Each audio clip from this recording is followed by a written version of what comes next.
So, I think we're live. Okay. I think we're live. How exciting. Welcome. Welcome to this very special Horn Hangout. This isn't a Horn Hangout, it's a hangout because Anna Prohaska is with me, one of the most incredible singers of this time, really. One of my personal favorites. Anna, welcome. Hello, I'm so excited to be included into the horn section, the horn group. You're an honorary horn section. This is a very singer-friendly program, isn't it? Because Barbara Hannigan was on there last time, and how exciting. I think horn players and singers have a lot in common. Totally. Yeah, I really do, and we're going to get to that. It's the first time you've experienced this sort of live chat as well, and you're most impressed to see that partly all your family are on the chat. It's so funny. I mean, it's just so amazing. Cousins from Toronto and my parents from Berlin, so from all around the world, basically. Incredible. Yeah. No, we've got quite a few people here. Fabian is watching as well. Hello, Fabian. He just helped us to set up here a few minutes ago. Fantastic. So what I thought we'd do is I would start with a few questions that I have for you, and then for you at home, if you have some questions for Anna, please write them in. I'll get to as many as I can for you. And and we'll just take it from there. I've got a couple of clips that I want to show. I can imagine what that might be. But tell us, Anna, you've just got back to Berlin. You spend a lot of time away from Berlin. Yes, I do, yeah. I do have a steady job here, though. That's at the Staatsoper Berlin in the ensemble, which I'm very proud of, in Daniel Barenboim's ensemble, basically. And I was a steady job. That sounds a little bit like an office job. Yeah, no, but I mean, it's basically the home base. I feel at home here. Whenever I come back to Berlin, I'm able to perform in the Staatsoper or at the Berlin Phil. It always really feels like coming home.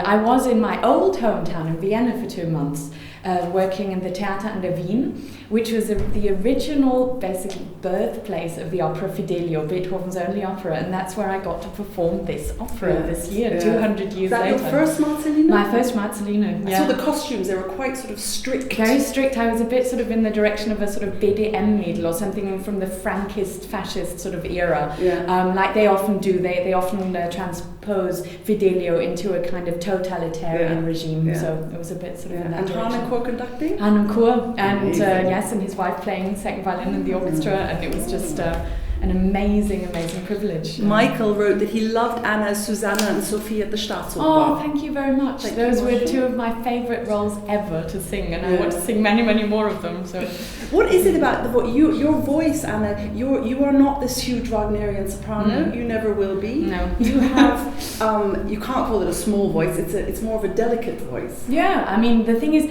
I would say I have stamina. I can sing for 6 hours straight. I mean, I once did a Potsdamer Night of the Palaces, where I think did 5 hours of singing, with 10-minute break in between.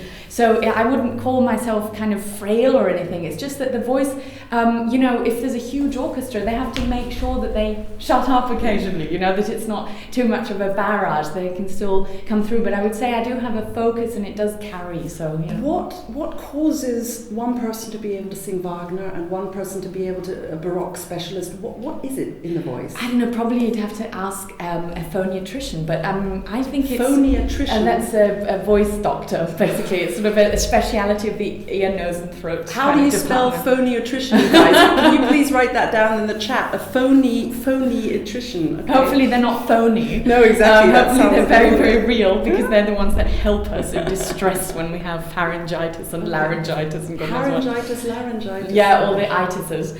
No, it's. I think it's to do with a mixture between the cavity at the back of the mouth, how big that is, the bone structure. Then some people claim that it's to do with how big you are, how big your frame is, not necessarily fat, but also the rib cage, how wide it can expand and all these things. There are various factors, but I would generally say it's probably genetics, because I suppose it's just a combination of various factors. So you knew right from the beginning, basically, that you were going to go in this direction. I mean, or did you not? Do you know that at the beginning as a singer? Well, not really. It was more of an instinctive thing in the first few years. I mean, I've probably been singing before I could even talk. I think I was lying in my cot making kind of atonal noises and stuff. And of course, I used to sing at school, and there were school videos around the campfire, and you could always hear me out. It was a bit embarrassing, but and then also the family parties and things, and then the first sort of professional engagements were mainly solos in the church choir and in school choirs, like many other singers say as well. And I used to be very cross as a little girl that there weren't any the girls weren't admitted to boys' choirs, because I always loved boys' choirs, and that they sang all this kind of really highbrow literature, this highbrow music, and I was never allowed to join in. But of course, boys' choirs are boys' choirs.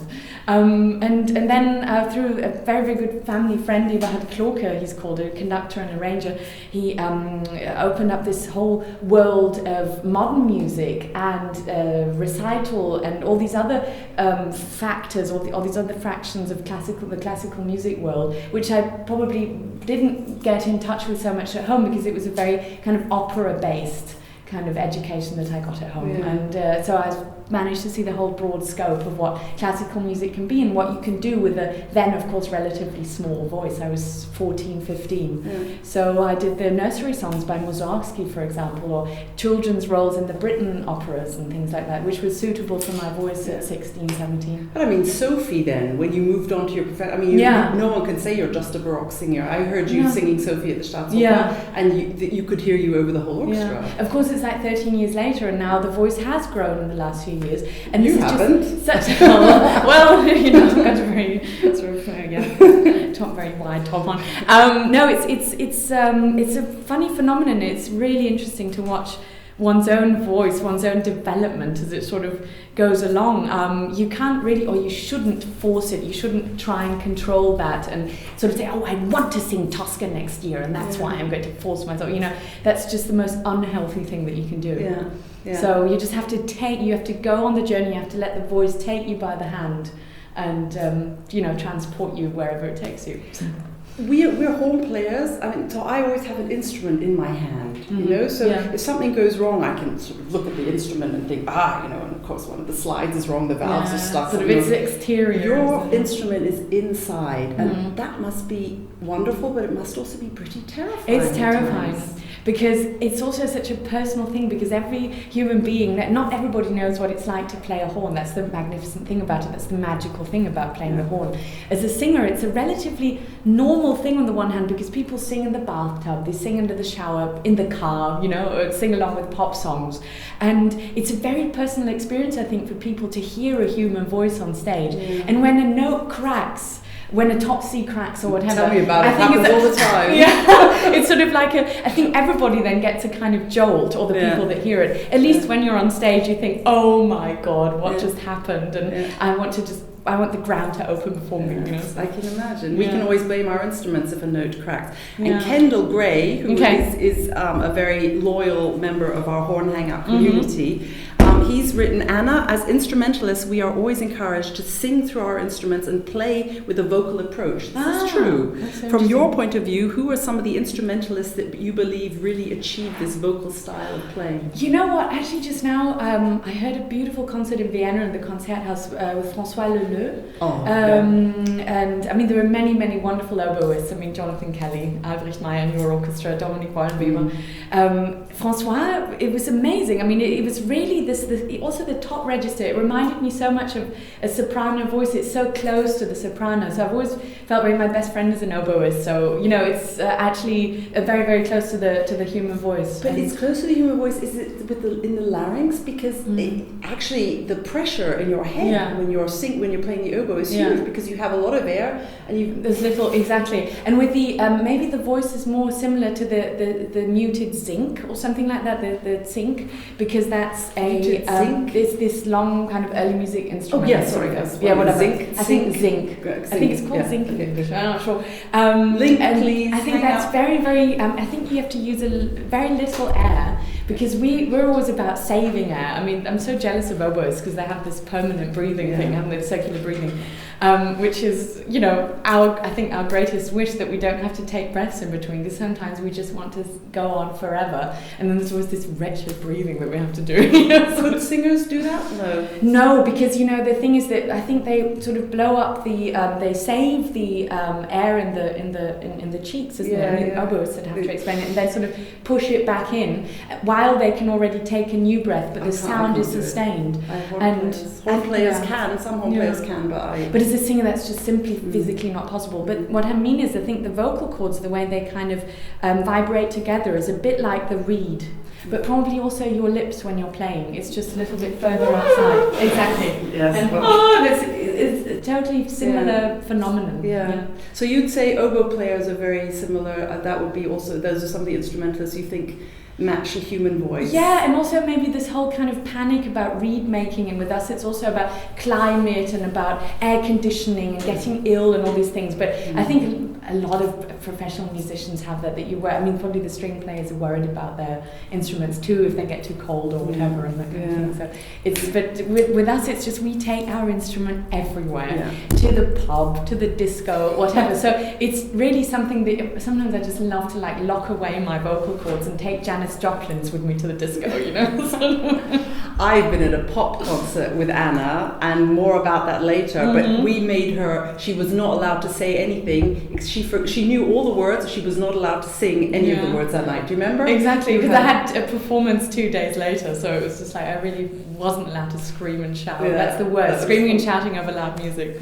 That's the worst. Right, now the reason, the main reason I wanted you on here, because you just, you know, we all adore you, and for me the way you sing is such a natural way of music making. I adore it, but it's quite a good timing to have you on, because, you guys ready for this? I think I can show this in the camera. This is Anna's new CD. It's not this one, okay? This is Anna's new CD. We're setting up the technical stuff still here. The Enchanted Forest. Now, I heard this, fell totally in love with it. How long has it been out for? It came out on the 15th of March. Just under a month. Not only the CD, it's really fantastic, baroque, passionate laments. It's got everything on it, I think. But the film that you did with that is stunning. Now, I'm all for, you know, all the online communication. We have a little bit from the film. You ready to go, Jakob? We have a little bit of Anna singing at the Berlin main train station. Have a look at this.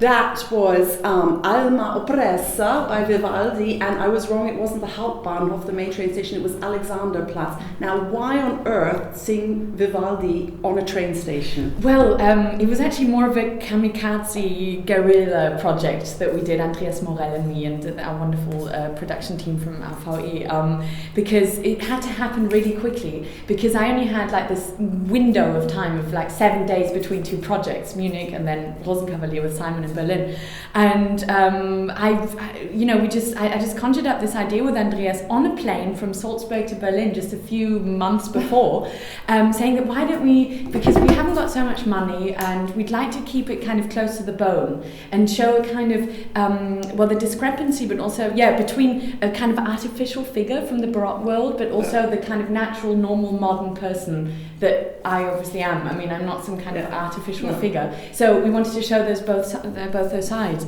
And I said, why don't we design a kind of journey around Berlin to all the places that I go to or that I frequent. So we basically started off in a Gothic club where I used to go a lot when I was a teenager in Dunker. And I danced there in all my Gothic outfit. We had a fantastic costume designer that conjured things out of thin air. The costumes, Anna, really. I mean, you were on the train station in this amazing red dress. It was sort of a Elizabethan red thing. And you were dragging it across. I mean, you guys, sweeping the floor. You really have to see this. I don't know how much of it is on YouTube. Quite a lot of it. Otherwise, you can go to Andreas Morel's Vimeo site. You can see the whole film there.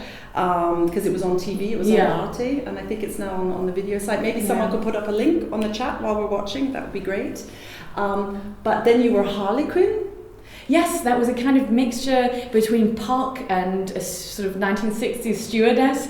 But my idea was, because a lot of the album is based on Shakespeare's Midsummer Night's Dream, that I'm a kind of, in this one video, Tornami a vagheggiare, which is, again, a good fairy, that she kind of transforms putting green stuff into people's coffee. It's sort of like a love potion, but then with one guy, I just transform him into a donkey, like Bottom in Midsummer Night's Dream. That one guy, was he the one of the players in your ensemble? No, I think he's part of the production team. I recognise someone in there. But there's one guy he's a video artist who worked at the Staatsoper for a long time.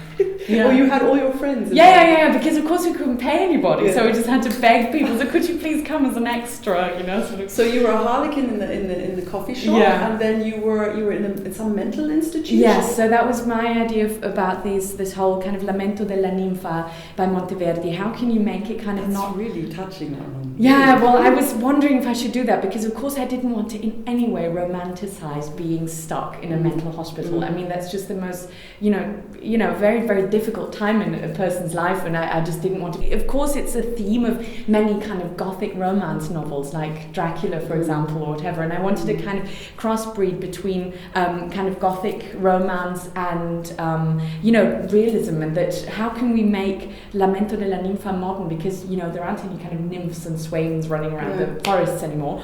But you did that CD anyway. You had the in Sirene, you were in the forest. Exactly. Yeah. So that was sort of the historical thing. Been there, done that. And this time around, I thought would be cool to, what could a modern person maybe with a kind of paranoia or whatever imagine to be a nymph, and having been loved by Apollo and being left by him again, and then having these visions in hospital about Apollo appearing as this kind of golden god to save her out of her straitjacket and stuff. I mean, it's all kind of a bit weird, but I mean, I like weird. So. Well, I mean, it's really, really a fantastic CD, and I'm not just saying that because I feel like it. I really, really love it, and I love the film to go with it. And Andreas also made a lovely little film about you being filmed in all sorts of he filmed you waking up in the morning. Now, maybe I shouldn't even ask. Well, I mean, there's this kind of thing where, that's one of my favourite occupations is sleeping, and I get very cranky if I don't get my sleep, because I'm always worried about the voice, of course, and blah, but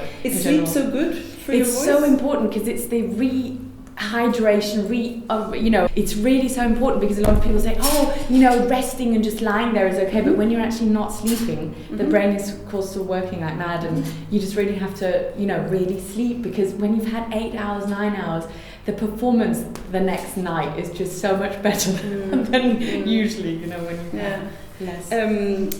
Kendall's just put up the link to Andreas's Vimeo site. Thank you very much for that, Kendall. Jonathan Kelly is sitting at home with a glass of wine watching us, our principal logo in the Berlin film. Hello, Jonathan. Very happy to hear that. Sometimes I go off track with what I'm asking because there's so much stuff here to ask. Dion Dogan has said from Baden, she said you will be recording the Seraglio with Damrau, Villazon, Quastov and Seguin. Yes. How exciting is I know, that's so amazing. It's one of my favourite roles. I did that the first time in the Berlin Staatsoper with Philipp Jordan, with Michael Thalheimer, a really famous German theatre director. With amazing costume. Yeah, sort of a baby doll dress, and it was, I was called Blondchen, but I had black hair, and it was sort of this page boy, kind of look, and it was fun. Your fans know your stuff. Ellie in Sweden has asked something that I definitely wanted to ask you, and we were talking about that just now with the sleep. With such a busy schedule, how do you look after your voice? Because Barbara told us a little bit also about this, the performance, we're sports people basically. Yes, we look after our lips and our backs and our hands, and you singers have to look after the inside. After this, but also the whole body, because the body is, the voice is totally connected with the whole body and the soul. And I think a lot of people often forget that. If you're in trouble, if you've got, if you're very sad, very depressed or whatever, every person knows you lose your voice, you get hoarse or your voice becomes lower and that kind of thing. And we really have to make sure, it doesn't mean to say that we have to be on Prozac all the time and run around and go, I'm so happy. Are singers on Prozac all the time? Well, I think, to be honest, a lot of singers take prescription drugs like beta blockers and sleeping pills, things. I'm really trying not to start with those things because I don't want to become dependent. I want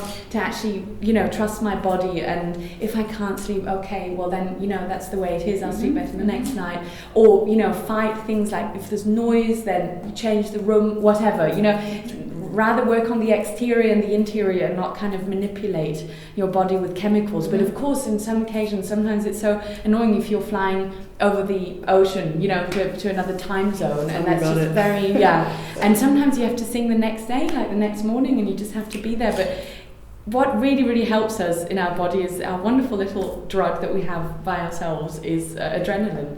And for an important rehearsal, for a concert, you just get this boost, and then all of a sudden, a lot of the phlegm sort of falls away, even when you're ill. The phlegm that's on the... This is a word, you guys, my dear horn hangout friends, this is a word you hear a lot. You hear very rarely from horn players, but you hear a lot in the singer's world. It's phlegm. The hills are alive with the sound of mucus. So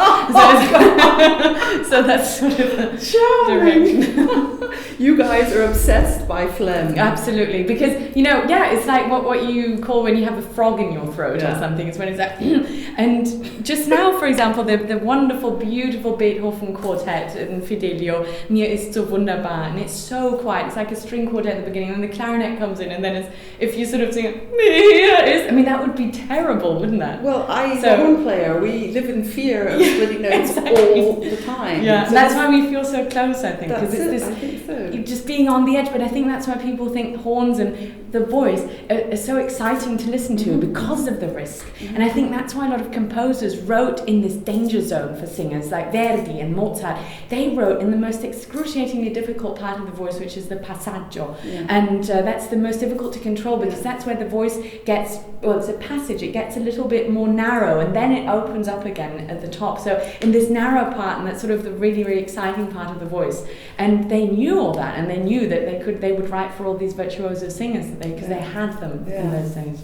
So you have to take care of your phlegm and your mucus. Sorry, really, quite. Here it's 9 o'clock. Yummy. We talk about all these yummy things.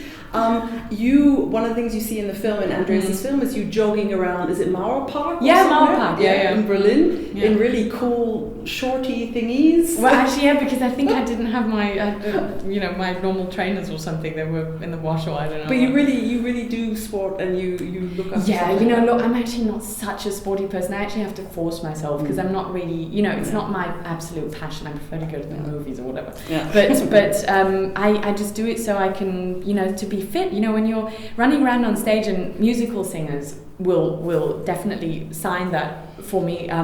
They have to sing and dance so much more than us opera singers. Barbara said as well, she has to dance. Exactly. But for example, I worked with a choreographer on Rusalka, where I did one of the wood sprites, and we were in Salzburg, and we were jumping around and jumping on and off tables like these wild woodland creatures, and it was so exhausting to sing during that. And then especially when there's a long, beautiful kind of piano line or something, and then you've got to kind of make sure that your heart rate doesn't rise too much. Well, adrenaline does that for you. Yeah, exactly. How do you deal with? Do you get scared? Of course, I'm terrible with nerves actually, and the thing is, it's got a little bit better to this certain extent that I think I've done a few things that I was so incredibly terrified of. For example, the Mozart aria and the Lulu Suite with Claudio Abbado with the Berlin Philharmonic, because it was of course live on the radio, live in the digital concert hall. That was just a terribly scary experience for me. But the great thing was I had you guys as a backup. You were so supportive and smiling and grinning at me and everything, and that really helped. But of course, weeks before I had sleepless nights about what if.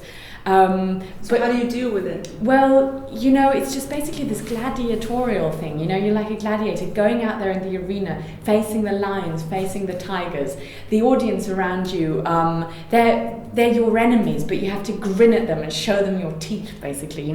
It's more of an aggressive thing. It's probably this fight and flight syndrome, isn't it? Totally. That sort of direction. Do you think we're born with that, or do you think we can learn it, or whether we fight or whether we fly? I think it's sort of self-discipline. I think you have to learn it because there were moments where at school concerts and things or in the academy when you've got a class evening or something, I really messed up. Jonathan wrote, "Be proud to be nervous. Only boring musicians don't get nervous." Oh, thank you, Jonathan. I totally agree with you. No, it's true, because there are these kind of, especially with singers, there are these, I call them the moo cows. You know, they just walk on stage and go moo, and everything's perfect, and you know they see nothing can faze them. You know, they're just kind of, but of course they then sound like fish, or like something, well, that's boring, fish, I don't know, like sort of blub blub blub, you know, it's just, or some, you know, I mean, I think virtuosity is so exciting, and if a person can sing. Moo cows, they like that, the horn world, the hangout world, like the moo cows. Of course, I'm actually only jealous of those people, because I just love to be able to control my nose. I mean, when someone said to me recently, what would you wish for? And of course I would like to wish for world peace and personal happiness and the rest of it. But I actually thought on that day, I'd like to wish that I wasn't nervous on stage. Because beforehand, I mean, for me, the beforehand is even worse. The moment before walking out on stage, while you're doing your makeup before or whatever, those little rituals actually help, funnily enough. It's actually an annoying part of being a female performer, because you've got to think about your dresses and your hair and the thing. And everybody's so bitchy, you know, because there are a lot of people that don't know about music. They like to write or talk or gossip about how a singer looked, you know. Of course and I think that's so mean, you know. Because, you know stuff about music, you know a lot about music. Yeah, but we still look to see exactly what the singers got on. I mean, one of the biggest shocks I ever had was when Barbara Hannigan walked on to do the Ligeti Mysteries. That was amazing. And we had no idea she was going to be wearing black leather. People could hardly play a note. Yeah, absolutely. It was really, That's you walked on in some corkers as well, I must say. You had some great dresses. Yeah, well, you know, actually I would like to avoid going shopping, because I like to sort of find a shop where I can buy,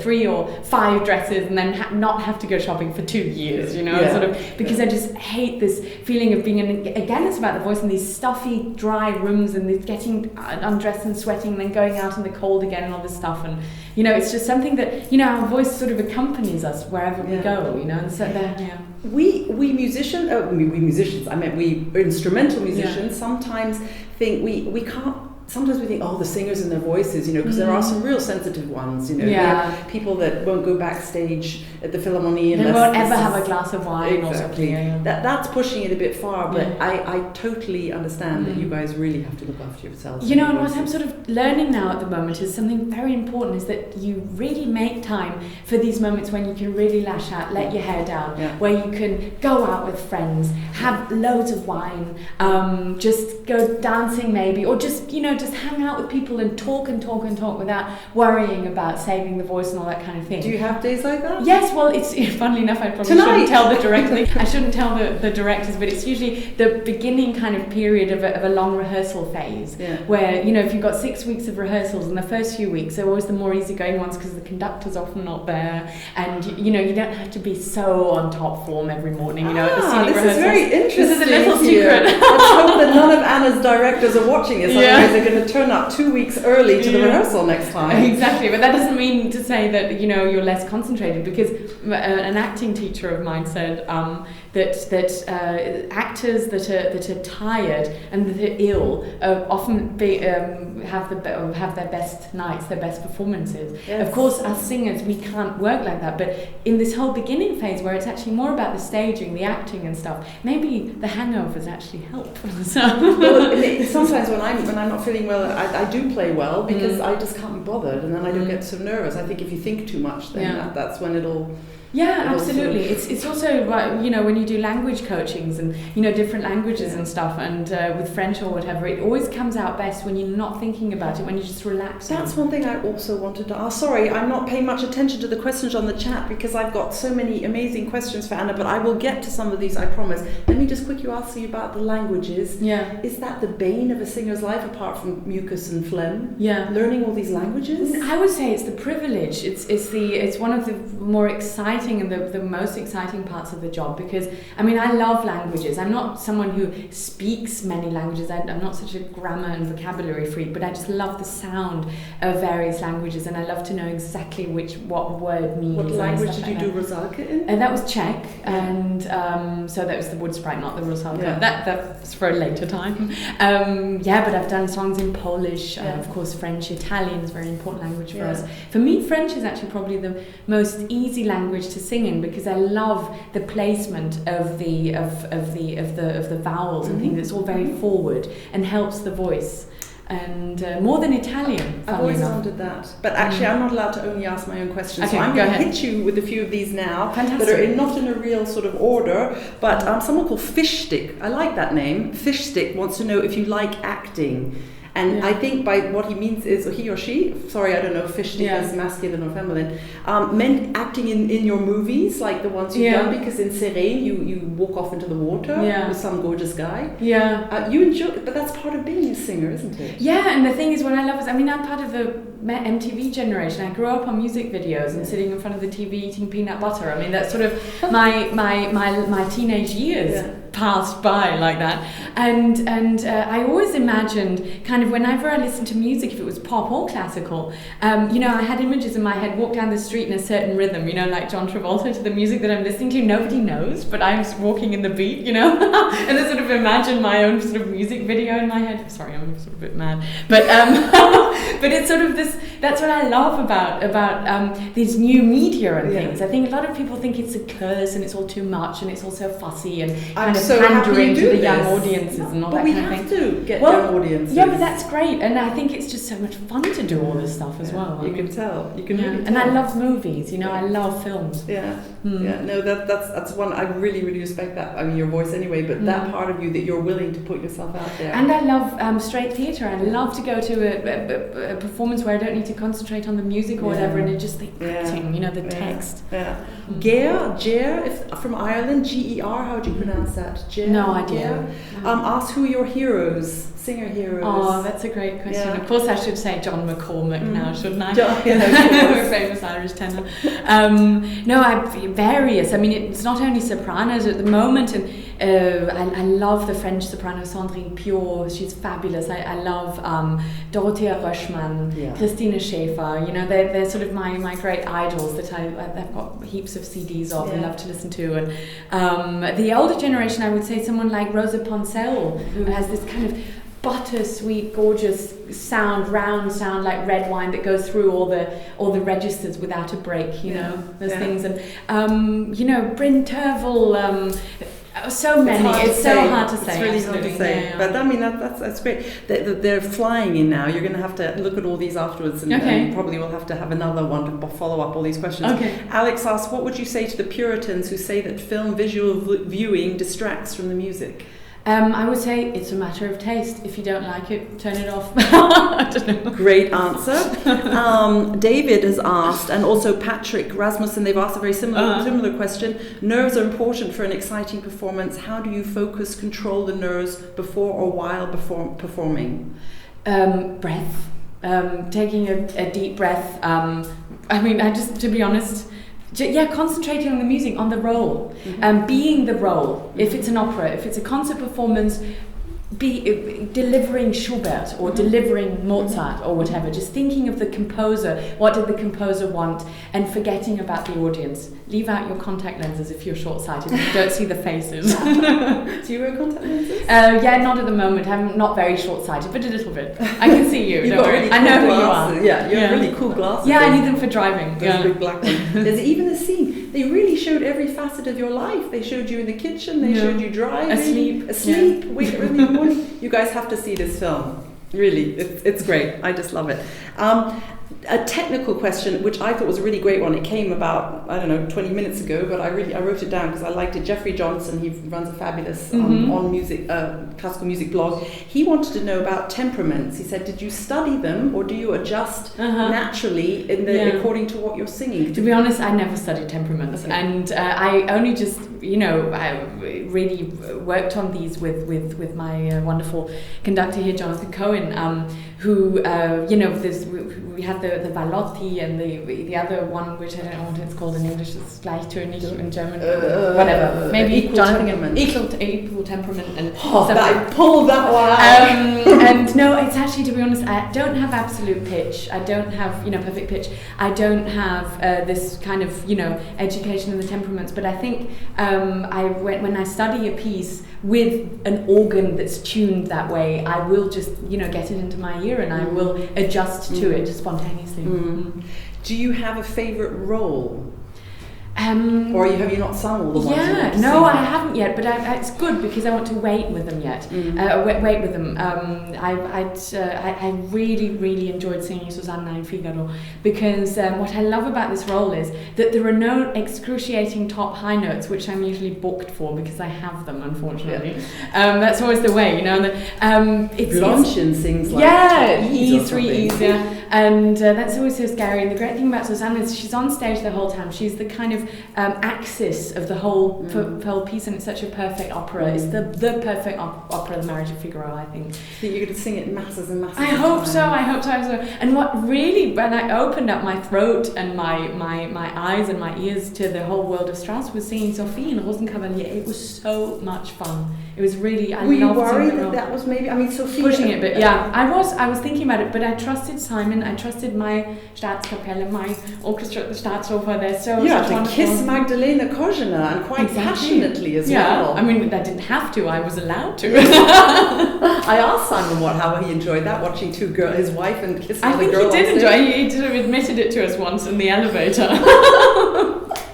No, that was a great performance. But I also wondered whether you could hear you really well, but that was a sort of, a different and it's to do with part. the house, I mean, I probably wouldn't want to, sing it at a huge, like at the Met, but at the Schiller Theater, it's just such a wonderful opportunity for me also to premiere these bigger sort of roles, like Anne Truelove a few years ago. Now it's sort of perfect. A few years ago, it was probably pushing it a little bit and sort of saying, okay, Elisabeth Schwarzkopf premiered this role. Am I ready for this? But, it worked out, and it worked out really well. So, it's just, sometimes you just have to try things out and just allow yourself enough preparation time. That's also how to beat the nerves, not cram everything in the last 2 weeks before the rehearsals. Sometimes you have to if you jump in and all that kind of thing. Yeah. But with very high things, with very technically demanding things, it's great to actually have it prepared about a year before. A year? Mm-hmm. I did that with this Mozart aria, by the way, the Vorrei spiegarvi o Dio, and then I put it away, and then I got it back out How again. How far in advance are you booked?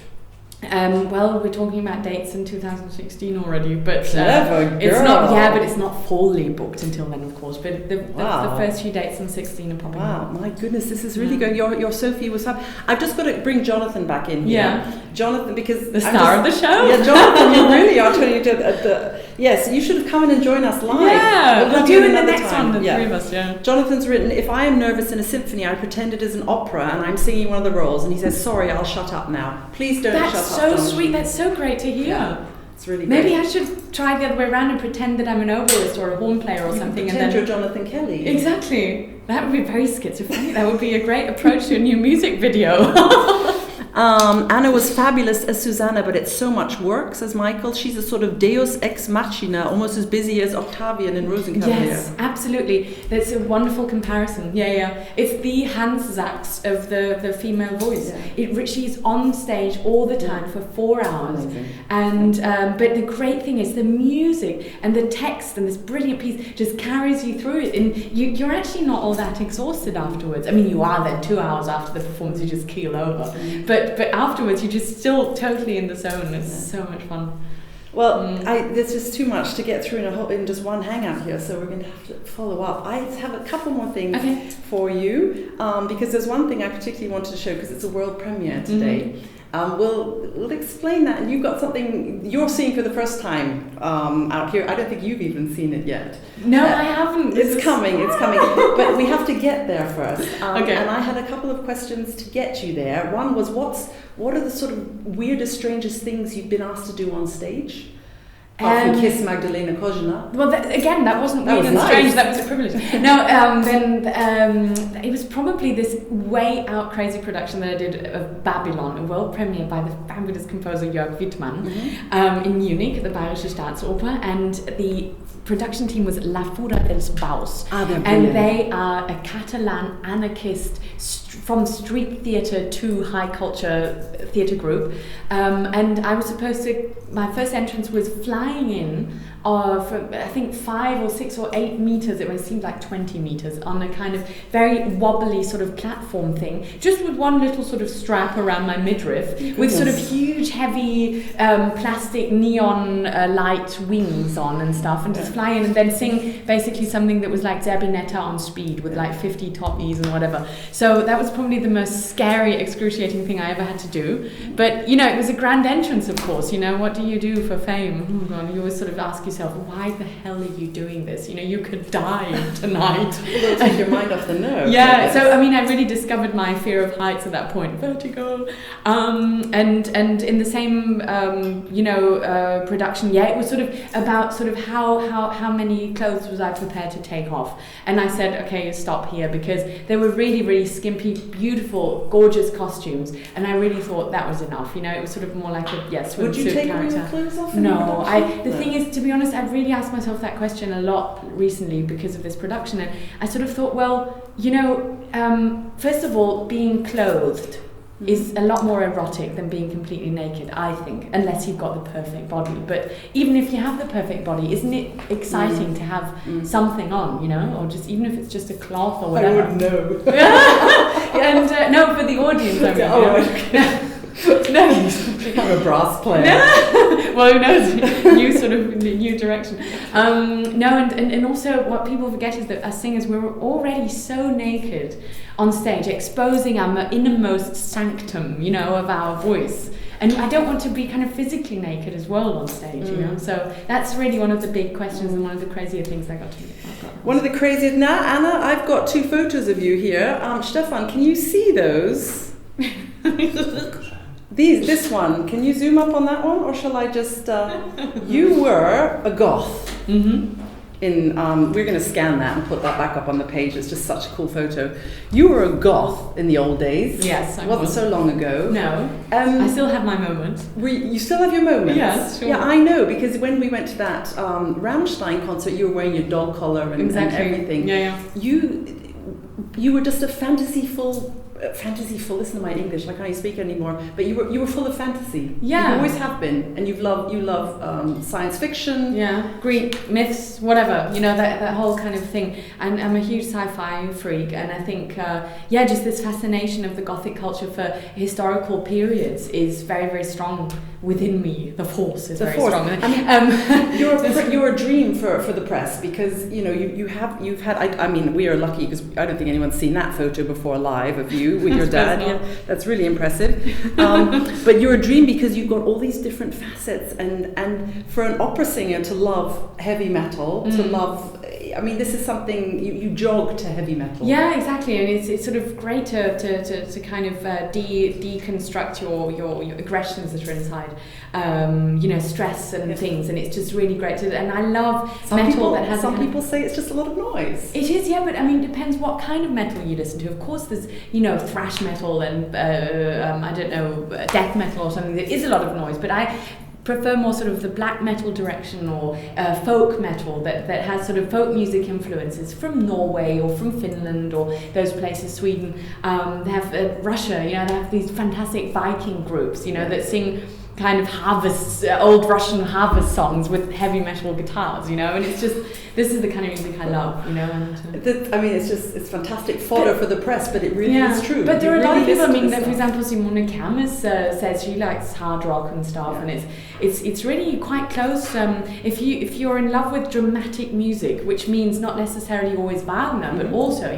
dramatic Baroque music or whatever, songs, arias in minor, let's put it that way. When I look at a Schubert album or whatever, I always, pick out the songs that are in minor because I prefer them, because they're sort of melancholy. I'm not necessarily a melancholy person. Yeah, it's the dark side within me. So when I first, we've known each other for a while, but about a year ago, I was asked to choose some guests for a pilot of a cooking show. Yeah. And I thought of you immediately because I thought we could do a lot of different stuff, and it's taken quite a long time to get it all edited, and now it's ready. I'm still not exactly sure where you're going to be able to see it, but I promise you that as soon as I know where you're going to be able to see it, we'll post it. Anna hasn't even seen it yet. But to surprise Anna, I decided I would try and track down one of her favorite musicians of all times, and that was Christoph Schneider, who is the drummer of Rammstein. Yeah. I really didn't know anything about this band at all. Yeah. Christoph was a huge hero of yours. Absolutely. I mean, Still it was is. because the funny thing is, his dad and my dad were both colleagues at the Music Academy in Berlin. They're both opera directors, and I was a huge Rammstein fan. And I found out that my dad knew his dad, and then I somehow got his email address and everything, and I conjured up all these ideas about how we could combine Rammstein with classical music and blah blah blah. And then I sent him an email, and he actually answered. You know, you should have seen me. I went. You were up the 16? ceiling. No, 18. 18. I was already of the legal age. And then I went for a trip to Amsterdam. I went to their concert. We talked about the program and all this kind of thing. And we kind of stayed in touch for a while, and then we sort of lost touch. And then here comes. And then Mary Poppins. Mary Poppins came along and wanted to make everybody's wishes come true. Yeah. And as one does, one finds out the mobile number of the drummer from Rammstein. That was all your family helped me with that. That's so sweet. And to surprise Anna, in the middle of this cooking show that we filmed together, a surprise guest came, and Anna hadn't seen him for 10 years. 10 years. Yeah. Have a look at what happened. First of all, she teaches me to headbang in the kitchen, and then have a look what happened.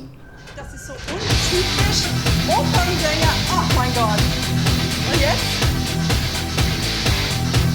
Nee, also nicht so, man macht nicht so, man Metal machen dann so und dann so.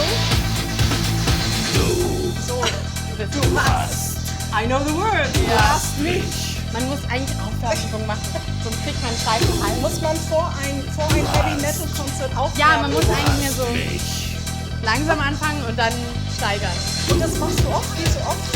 Heavy-Metal? Leider nicht mehr, ne? Früher als Teenager, aber jetzt kann ich das nicht wegen der Stimme und so. Aber ganz einmal im Jahr vielleicht oder so. Ja.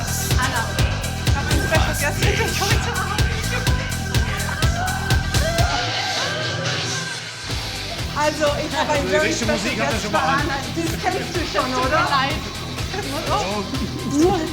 Schön, dass du da bist, das kennst du doch. Und Hallo. Hi. Christoph Schneider, der Drummer aus dem berühmten Band Rammstein. Und es ist eine große Ehre, dass er heute bei uns ist.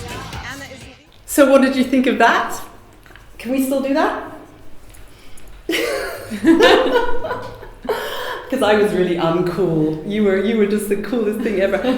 What did you think when Christoph Schneider, your face, I wanted to hug you when I saw that. Yeah. You were just like, it's like for you, like a little girl with her. Well, it's like 10 years back all of a sudden. I mean, it's just sort of this, I'm still, crazy about, favorite groups, favorite films. I'm just an obsessive person, I think. And just these flashbacks of this kind of Rammstein time. I mean, I still love the group, but back then it was real sort of, fanaticism in a way, and it's just kind of all flooded back. It's so funny.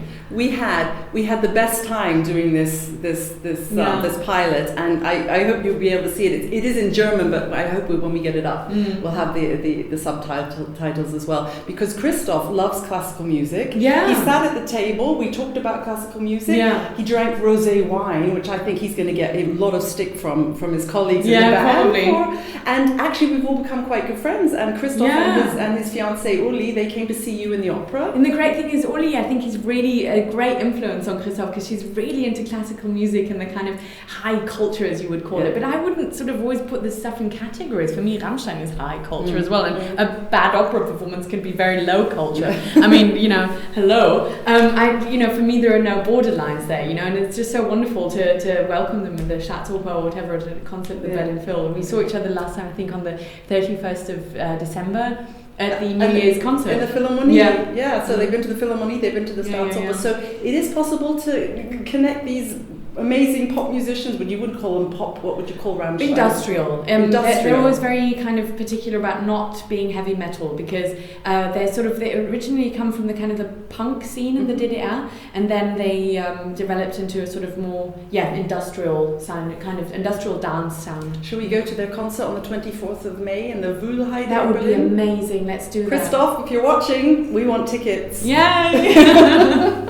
So we had, well, I was really grateful that he did that, and I wrote to him, maybe he's watching tonight, I don't know. And I went to their concert in LA when I was there with Dudamel for Don Giovanni. I was there for 4 weeks, and I probably shouldn't say this on camera, but it was the day before my premiere. I actually went to a Rammstein concert, and it was exactly the same phenomenon. I was sort of singing along with the music. Anna knows all the words to all the songs. I can vouch that. I stood next to her at the concert in Berlin. You knew every single word, but you were not allowed to say a word. No. I was just mouthing them. I was doing a mini playback show there.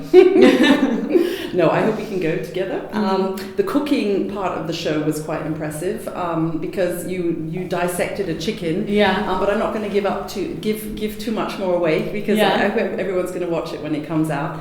But to end off today, I thought I would tell the world about something that they don't know about that your mum told me. Can you tell us the blue soup story? Oh my God, that was, I used to be not only a Rammstein fan. Before that, I was a huge, massive Star Trek fan. And I got this book, I think even for my mum, it was a cookery book from Neelix, the cook in the Starship Voyager. Okay, I mean, probably nobody knows what I'm talking about, or only the Trekkies will. I'm ashamed to say I know what you're talking about. Okay, that's wonderful. And it was like all these things like, purple, I don't know, meat stir fry that was purple. I had to buy all this kind of food colour to make it look kind of alien, because otherwise it's just a stir fry, and you've got to kind of make it. Yes, I know, and then there was this weird kind of slodgy sort of semolina dessert that I sort of made that was far too stodgy. It was sort of hard practically, and my dad actually ate it. It was so sweet. They really made sure to kind of, because I was 14 or something, and I really kind of made an effort. The soup blue? It was cream and blue essence or something. Yeah, it was sort of this food colour that you can buy for cakes and icing sugar and stuff. Yeah. The chat has gone very quiet. I think everyone's so impressed. Bored with Star Trek. No, they're not bored with Star Trek. I'm not quite sure whether anyone wants to ask in that. We've had a couple more technical questions, which we'll just finish with maybe. Okay. I like the soup question actually, but maybe we should go back just very quickly, technical questions, because the whole point of these is to have the interaction. Very, very quick questions. Michael asks, speaking of technical aspects, what do you think about vibrato? As instrumentalists, we're taught to use it sparingly. He's never understood the singer's approach. Oh, that's interesting. The problem is, I think, and I don't want to, embarrass it or offend anyone here, but a lot of singers don't have control of their vibrato, and I think that's a very sad thing, and that's something that you should actually work on because I think vibrato, speaking from a kind of early music perspective here, from Arnon Kuhr, from Rene Jacobs' school, it's a means. It's practically an embellishment. It's not supposed to be kind of a constant wobble that's sort of going on, and most singers unfortunately have that. And how does it evolve? I mean, did you just I don't know. I mean, I was supposed to. I mean, I just did an exam actually because I wanted to finally finish my diploma 6 months ago on this phoniatrician's course. The voice, voice production course in the hospital, and that was really, really interesting. And I was supposed to explain in this oral test what vibrato is, and it's actually really, really difficult to explain because nobody really knows. It's the frequency of how often, and the vocal cords crash against one another, and the kind of sinus curve that they develop, and it's a slight change of pitch, isn't it? Because if you slow down a vibrato note, then it would probably go something like that. But when it's fast, of course, it sounds like a normal vibrato note and stuff. Yeah. And I think it's important to really be able to sing straight notes as well, to sing with a larger vibrato, maybe for romantic repertoire, with a smaller vibrato, maybe for classical music. Yeah. Just for every different era, but even for every different piece or phrase, have the ability to kind of manipulate this, because it's just one of our tools, and it shouldn't be sort of a constant wobble. Yeah. So from blue soup to vibrato. Yeah. My really very last question: what's the absolute best thing about your job? I think the best thing at the moment is to, in a way, be able to even already tell promoters and people, conductors, orchestras, or to talk to them about my program wishes or what I'd like to do. I think that's the most amazing thing on the planet, because usually before it was always like that, you get asked for a particular piece, which is wonderful too, and you say, oh yes, great, I'd like to do that. But now some people even approach me and say, what would you like to do? And that's just so amazing, because I love making programs, and I love kind of, doctoring around saying, oh, what could we combine, and which composer and which eras can we kind of put together and cook together. And you put this together, and I absolutely adore it, and I hope everyone else will too. And Anna, thank you for coming. You're talking to a lot of horn players out there, you're talking to a lot of your fans, you're talking to a lot of your family out there too. Please come back. This is just such an amazing way to interact with Sarah, everybody. thank you so much. Thank you. So much fun. Thank you. Thanks for coming. Thanks to you all for joining us. Thank you guys for watching. Thank you. Thank you to Jakob and Stefan who here run the stream, and to Tim who got up at 5 and we woke him up at 5:30 this morning. Thank you, Tim. Poor Tim. See you at the very next Hangout. Keep a lookout on the page and we'll let you know who's on next. So bye. Excellent. Good night. Good morning.